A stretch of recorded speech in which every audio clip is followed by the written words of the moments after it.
It's Christmas 2023. I came up to Ohio to visit my parents. I live in Florida. I'm from Ohio. There's snow on the ground. I thought, man, let's make a video. Tom Petty, who's from Florida, how I rank albums. I listen to each song. I give each song a grade 1 to 4. I add up all the grades. I divide by the number of songs. Find the mean average.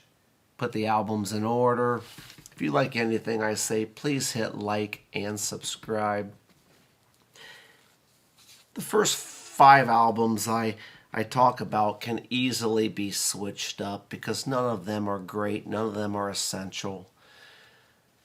At 16, I have Echo from 1999, the 12th album. It's not bad. I listen to it a lot. One word for Echo, it's dull. It's just not exciting. It's just kind of there. The best tracks, Room at the Top, Counting on You. The worst tracks, this one's for me. The lyrics are dumb.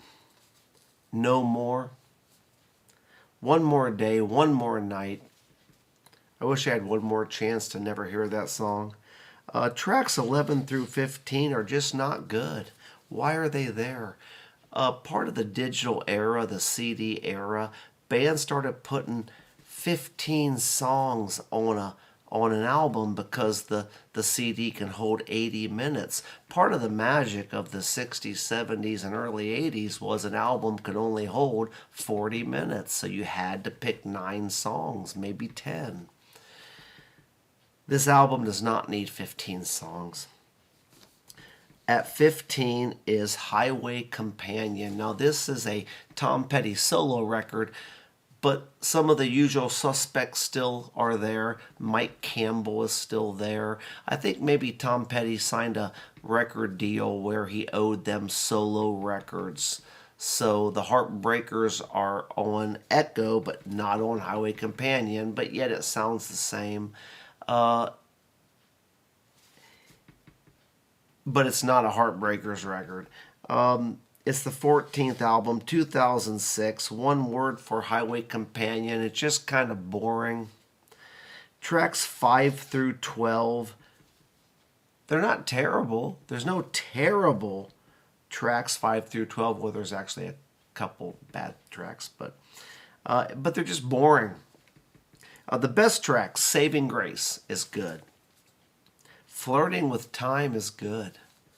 But the worst tracks, Jack, This Old Town, not good. Number 14, Songs and Music from She's the One. 1996, the 11th album. One word for Songs and Music from She's the One, overlooked. Because I don't think anybody even knew this was coming out. I noticed it. It came on my radar after it was out. It's a soundtrack to a movie that I'm yet to meet anybody who has ever seen this movie. She's the One. Never heard of it. The best tracks, Walls Circus. Good song. Hope You Never. Good song. The worst tracks on Songs and Music from She's the One. Asshole. Terrible song. Maybe the worst song Tom Petty's ever made. But it's a soundtrack to a movie I've never seen and I never will see. Maybe this song is about some asshole in the movie. So maybe the song has a purpose to the movie. But it's just not a good listen. Tracks 8 through 15 are so mediocre, you just turn the CD off. But I don't want to be too critical because if it's a soundtrack, maybe it has purpose. Number 13 is Mojo. 2010, the 15th album. One word for Mojo, blues. Now, I don't understand the blues. I've never liked the blues. I'm not deep enough to understand the blues. To understand the blues, you got to actually live the blues. I'm a white kid from middle class suburbia what the hell do I know about blues? But I hear blues in this. To me, it sounds like Mississippi, hard rock and southern blues. Hard rock and blues, not B.B. King blues, hard rock and blues. But I'm probably way off on that description. But it definitely has a southern kind of bluesy feel. The best tracks, The Trip to Pirates Cove, great song. I Should Have Known It. If Tom Petty was alive and touring today, I Should Have Known It would still be in the set list, I think, or it would be in the set list. What a great song. The worst tracks, Candy, Taking My Time, Lover's Touch. Lover's Touch just isn't good. Mojo 2010. If you like anything I say, please hit like and subscribe. At 12 is The Last DJ. 2012, it was the 13th record. One word for The Last DJ, angry. And not even necessarily angry, just kind of pissed off. And I completely understand. I'm turning 51. I got to see DJs. When I grew up, not only did every radio station have different DJs who played different songs, but one radio station would have 4 or 5 DJs that all played different songs. If you listen to Matt Patrick on WKDD, he'd play 3 hours of what he liked, and you knew what he'd play. If you listen to Michael Stanley on 98.5 WNCX, he'd play what he liked. You actually followed DJs because of their song selection.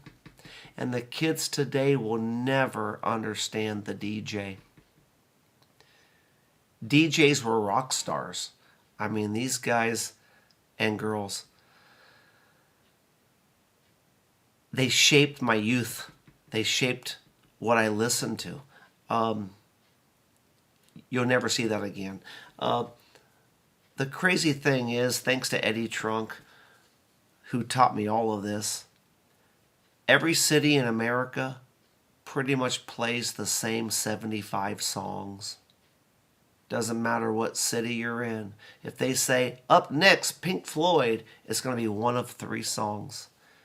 And I think every major radio station in America, they're all owned by like 3 companies. And they play the same 75 songs. And these 75 songs are the ones that move the needle and push advertising. And the screwed up part is, when they say up next is Pink Floyd, and most of us want to hear a deep cut or something crazy. And then when they play Money, which we've all heard 1 billion times, the problem is most people go, yeah, Money. And then when they go, up next is Guns N' Roses. Okay, am I going to hear Mr. Brownstone? No. You're going to hear Sweet Child of Mine. But the problem is, most of America goes, yeah, Sweet Child of Mine. What the hell are you talking about? Who wants to hear Sweet Child of Mine? Well, apparently the robots want to hear Sweet Child of Mine. The DJ died long ago. So I love this record for the fact that it preaches the truth. The problem is, I wish this record had come out 20 years earlier to warn people what was to come, because DJs are dead. They're gone. Most DJs aren't even in the studio. When you listen to the radio and the DJ says, up next is blah, blah, blah, most of that was pre-recorded. Most radio stations don't even have a DJ live in the booth. They come in on a Saturday. They record a bunch of clips, and then they play them throughout the week. And the worst part is, when a DJ comes on your local radio station and says, I'm taking requests, it's all fake. Those are fake requests. You know how it's fake? Because they go, John from Ocala wants to hear Sweet Child of Mine. There's no damn John from Ocala, and he certainly didn't want to hear Sweet Child of Mine. It's all fake. There's no DJ anymore. There's no radio anymore. If you still listen to testicular radio, I will give you the $10 to subscribe to Spotify. Dump testicular radio. It's garbage. I'm sorry for that rant, but Tom Petty was on to something. The problem is the album, The Last DJ, just isn't that good. It's kind of angry. The best tracks, the title track, Lost Children. It's good. You and Me. You and Me is great. The worst tracks, Joe. Joe sounds very Pink Floyd. Very Roger Waters. The neat thing in Tom Petty's later career, a lot of the kind of screaming lyrics kind of sounded Roger Waterish, kind of Pink Floydish. Very weird. Not weird at all, but kind of cool, actually. Joe, he screams like Roger Waters. Problem is the lyrics are bad. Blue Sunday, it's bad. The lyrics are forced. The Man Who Loves a Woman, it's okay. All right. If you like anything I say, please hit like and subscribe. Now let's get on to the essential TP albums. Everything from here on out is essential. Just Tom Petty is an American icon. Some say he's the Bob Dylan of the 80s, late 70s, 80s. I mean, that's a stretch. Probably because he has that kind of delivery. But Tom Petty's just an American icon. At number 11 is the debut self-titled album from 1976. It's a good record, but it's just kind of rookie. The songs are short, and they all kind of fade out. The songs will be rocking, and then they'll fade out. Right about 3 minutes, they fade out. I don't know if the producer wanted to keep all the tracks at 3 minutes or less, or, around. I don't know. But those quick fade endings, I wish they would have went on and maybe let the band jam a little. The best tracks, Breakdown. When I first saw Tom Petty in concert, it was the Full Moon Fever tour. I went with Chris Seeley. He was a senior in high school. I was a freshman. Why he took me to the concert, I don't know. Thank God. Thank you, Chris Seeley. When Tom Petty played Breakdown, the whole crowd sang every word. And I guess that's what happens at a TP concert. But I was just blown away. Breakdown is such a crowd favorite. So good. American Girl. American Girl was the last track on the album. Tom Petty thought American Girl was a throwaway. When it comes to an album, the outside tracks sound the best and the inside tracks sound the worst. And it's all, physics and geometry. If a song goes like this, it sounds great. If it goes like this, it sounds okay. If it goes like this, the quality goes down. The inside songs of a record are naturally the throwaways or the fillers because the quality goes down. That's why back in the days of the album and the cassette, the first track of side 2 was one of the best tracks on the album because it had the wide sweep. American Girl was a throwaway to Tom Petty. It was the last track on the album. It was never intended to be the big hit. And of course now it's the greatest song, not only of Tom Petty's career, it's one of the greatest songs in American history. The worst tracks on the debut record. Tracks 6 through 9. They're not bad, they're just not great. Mystery Man,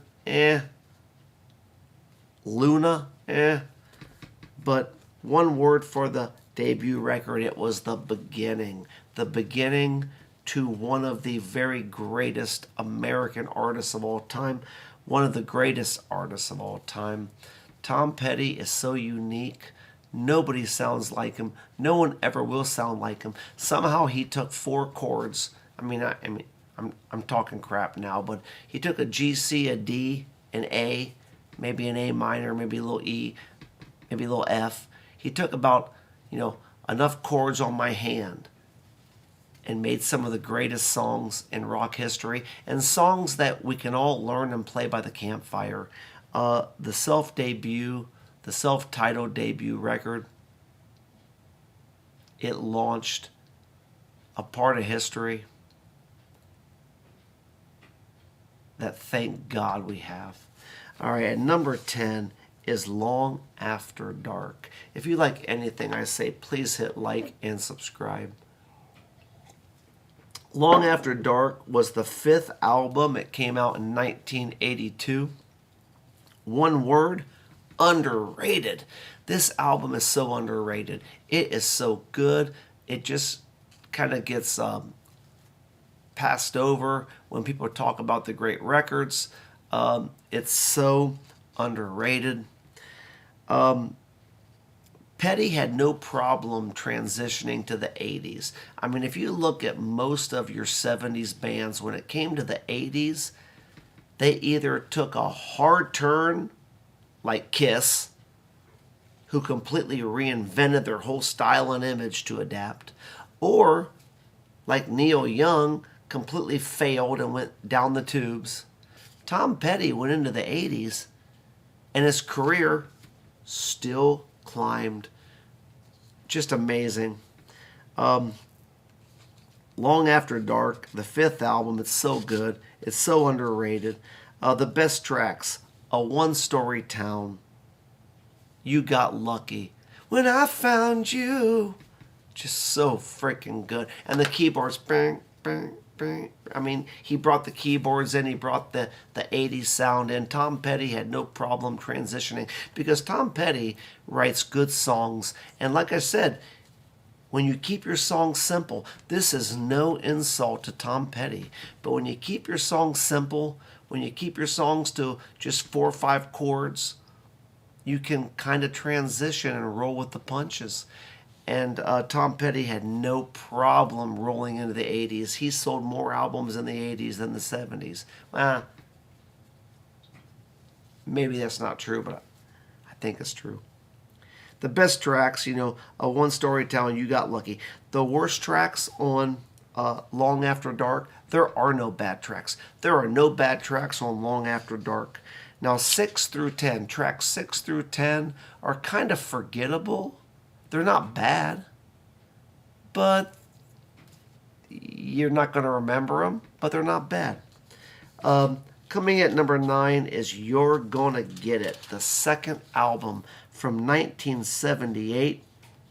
One word for You're Gonna Get It: it was an upgrade from the debut. I mean, the debut was great, and it has a good place in the catalog, but You're Gonna Get It was a definite upgrade. The best tracks: I Need to Know, so good. There's more energy in this record than the first record. Listen to Her Heart, classic. The worst tracks: there are no bad tracks on You're Gonna Get It. The title track is not great, but it's not bad. Restless, Baby's a Rock and Roller. If I had to pick tracks on the album that are not the best, those are them, but they're not bad. Coming at number 8, Southern Accents. Now, I love Southern Accents.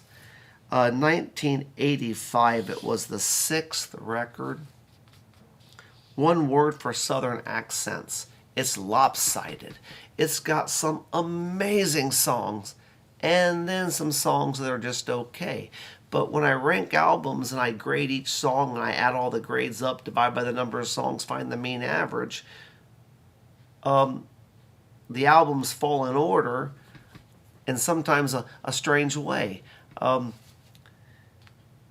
of the tracks on Southern Accents are so dang good that they pull up the average. Rebel. I was born a rebel. It's got maybe the best lyric of Petty's career. 1 foot in the grave and 1 foot on the pedal. I was born a rebel. You kidding me? Don't come around here no more. What a great song. The title track, Southern Accents, is so good.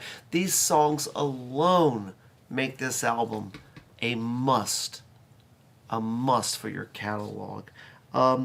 There's no bad tracks on Southern Accents, but tracks 6 through 9 are just kind of forgettable. But they're not bad.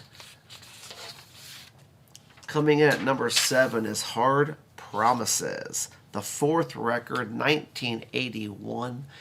And no matter what this album did, following Damn the Torpedoes, I don't think you could please anybody. I mean, it followed maybe one of the greatest records of all time, but Hard Promises is definitely good. 1981.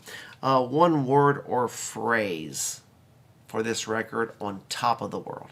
Tom Petty was on top of the world.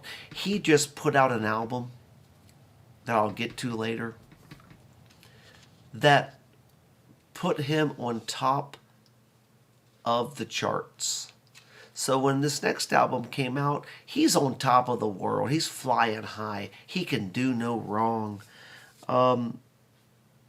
It's a great record. Stevie Nicks appears on this record. Stevie Nicks loved Tom Petty. Loved him. There are rumors that Stevie Nicks wanted to quit Fleetwood Mac and join the Heartbreakers. She would show up on tour. She loved Tom Petty. She loved the Heartbreakers. Stevie Nicks wanted to be a Heartbreaker. I think, if I heard the story correctly, Tom Petty told Stevie Nicks, stop the nonsense. Stay in Fleetwood Mac. Make guest appearances. Be my buddy. I really think Stevie Nicks was close to becoming a Heartbreaker. Tom Petty was on top of the world with Hard Promises. The best tracks, The Waiting. And, of course, Insider with Stevie Nicks. Insider is my favorite Tom Petty song ever. It's the song that mentions Hard Promises, the name of the record. Insider... If Insider doesn't move you, you're not a Petty fan, which is okay. But Stevie Nicks kind of joins up with Petty on this. There are no bad tracks. My least favorite songs, well, The Criminal Kind is okay. You Can Still Change Your Mind is okay. But Hard Promises is awesome, the 4th record. Number 6. Let Me Up, I've Had Enough. This album is awesome. 1987. It was the 7th record. One word, 80s. Tom Petty transitioned to the 80s. He had no problem transitioning. Let Me Up, I've Had Enough is just a great 80s record. I mean, he mentions Joe Piscopo, Eddie Murphy. He mentions names in the album that maybe people today won't know, but that was what the 80s was about. The 80s was about living in the moment. And Let Me Up, I've Had Enough lives in the moment. And it's a great record. It's a very underrated record, but it's a great record. It screams 1980s. The best tracks, Jammin' Me, which mentions Piscopo and Eddie Murphy. Runaway Train. Well, Runaway Train's so good. The worst tracks. There are no bad tracks on Let Me Up, I've Had Enough. There are no mediocre tracks. Number 5. Into the Great Wide Open.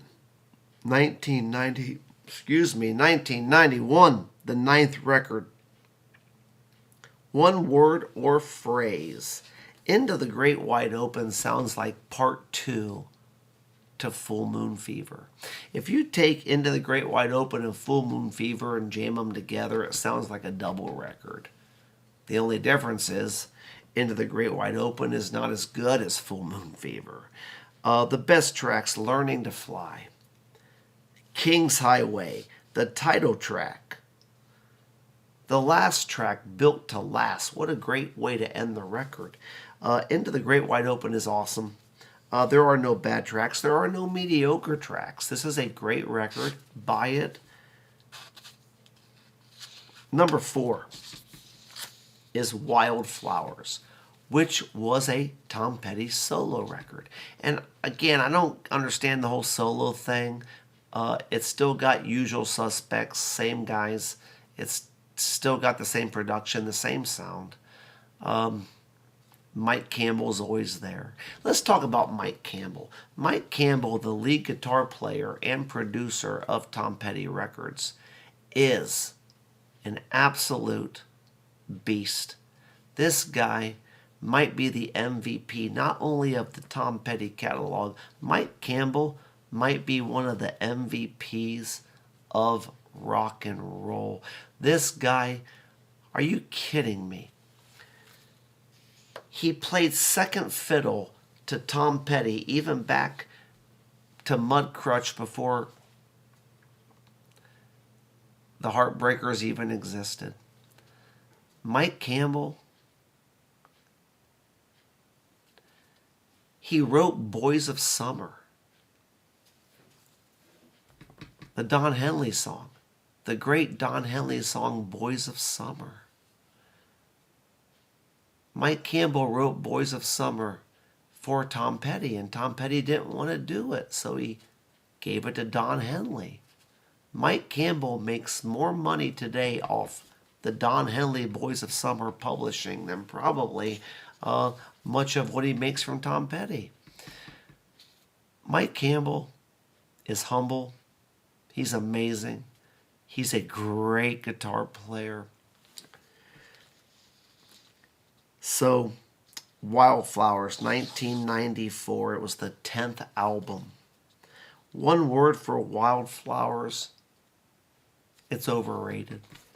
Now, I got it at number 4, so clearly it's an amazing record, but it's overrated. And why I say it's overrated is because a lot of people say it's Tom Petty's best, and I don't think it's his best. That's why I say it's overrated. But it's an amazing record. Tom Petty, rest in peace, he was going to go out and do Wildflowers in its entirety, start to finish, on his next tour before he passed away. Luckily, my wife and I saw Tom Petty's last tour, and it was amazing. He opened with the first cut off of his first record. It was just a great album. A great concert. But it was kind of rumored that the next tour he's going to be doing a album start to finish, and I'm screaming, Full Moon Fever, because that's my favorite record, and it was announced that it would be Wildflowers. And then unfortunately he passed away. And that's why I say it's overrated, just because I don't think it's his best record. But I think Tom Petty thought it was his best record. Great album. The best tracks, the title track, Wildflowers. You don't know how it feels. Time to Move On is great. You Wreck Me, so good. It's Good to Be King. To Find a Friend, Crawling Back to You. I mean, these are amazing tracks. The worst tracks on Wildflowers, there are no bad tracks. Wildflowers is great. If you like anything I say, please hit like and subscribe. Number 3, Hypnotic Eye. What a record. It was his last record. 2014, it was the 16th album. One word for Hypnotic Eye: the finale. The problem is, it shouldn't have been the finale. It wasn't planned to be the finale. But, of course, TP passed. And I think he was only 66 years old, which is just, it is what it is. The best tracks on Hypnotic Eye: American Dream, Plan B. What a song. Fault Lines. What a song. I went to this tour and it was so good. Red River, so good. Sins of My Youth, what a deep, deep song. I mean, we all look back on our lives, sins of our youth, sins of my youth. What a great song. Shadow People, The Last Cut. He played this on his tour about, the the people in the government behind the scenes. I mean, Tom Petty really knew what was up. He knew what was going on. Just a great record. The worst tracks on Hypnotic Eye. Well, there are no bad tracks. There are no mediocre tracks. A lot of fans don't really know Hypnotic Eye because, it came out in 2014. If you have not listened to Hypnotic Eye, please, please check it out. Hypnotic Eye is incredible. At number 2 is Full Moon Fever. It's my favorite Tom Petty record. It's one of my top 10 records of all time. One of my favorite records. Full Moon Fever. It's just, the vibe on it is so good. The timing is so good. It came out in 1989. Tom Petty had no problem in the 80s. We're talking 1989 when Skid Row, Motley Crue, Def Leppard, Bon Jovi were ruling the charts. There was Full Moon Fever right there in them charts and outselling many of them bands. Tom Petty had no problem in the 80s, and Full Moon Fever is an absolute masterpiece. Full Moon Fever is one of my very favorite albums of all time, probably one of my top 10 albums of all time. It is just amazing.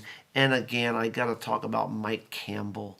Mike Campbell. I can't even imagine Full Moon Fever without Mike Campbell. Full Moon Fever is just, it's lightning in a bottle. And it was a solo record, and that's just crazy. It's a Tom Petty solo record, but there's Mike Campbell producing, playing guitar. There's got to be something in the business and the contracts for why Tom Petty dropped the Heartbreaker label on some records, because Full Moon Fever, it's a Heartbreaker record, like all the records are. I mean, I don't understand why it's just TP, but oh well. The best tracks, Free Fallin', absolutely masterpiece. It'll be on the radio for 100 years. I Won't Back Down. Funny thing about I Won't Back Down, it was a throwaway. Not I don't want to say throwaway, but when Tom Petty was recording the record, he wrote and recorded I Won't Back Down at the very end just to fill time because the label wanted another song. I Won't Back Down was never meant to be a hit. It was never meant to be a classic TP cut, but of course it is. And it's awesome. Love is a Long Road is so good. A Face in the Crowd. A Face in the Crowd moves me like no other. Running Down a Dream. Running Down a Dream is just insane. Feel a Whole Lot Better. Feel a Whole Lot Better is a cover by the Byrds. And when I saw the Full Moon Fever tour, it was the first concert I ever attended. I'm 15 years old. Blossom Music Center. And Petty opens up with Feel a Whole Lot Better. And I'm like, oh my God, he's opening with a cover song. That takes a lot of courage and it takes a really humble person to open your concert with a song you did not write. Feel a Whole Lot Better is amazing. You're So Bad. You're So Bad is insane. This album is so good. The worst tracks. There are no bad tracks. Of course there are no bad tracks. The last two tracks don't keep up the momentum, but they're not bad. Full Moon Fever moves me. I love it. But the number one album is of course, Damn the Torpedoes. Damn the Torpedoes, the third record, 1979. One word for Damn the Torpedoes, it's hits. You know, if you're not even a Tom Petty fan and you put on Damn the Torpedoes, you're going to think it's a greatest hits record. Refugee, Here Comes My Girl, Even the Losers, Shadow of Doubt, Don't Do Me Like That, Don't Do Me Like That. What are you doing with my life? Louisiana Rain. I mean, this album, start to finish, is a greatest hits record. Damn the Torpedoes is absolutely insane. It's just top to bottom perfect. It will be one of the greatest American rock and roll albums ever. It will be in history hundreds of years from now in America's greatest rock and roll records. It is awesome. There are no bad tracks. If I had to pick a track on there that doesn't hold up to the rest of the album, it's You Tell Me. But You Tell Me is still great. It's just when you're comparing it to the rest of the record, I mean, whatever. Damn the Torpedoes is amazing. If you like anything I say or have said, please hit like and subscribe. I love Tom Petty. Micanopy, Florida. Peace.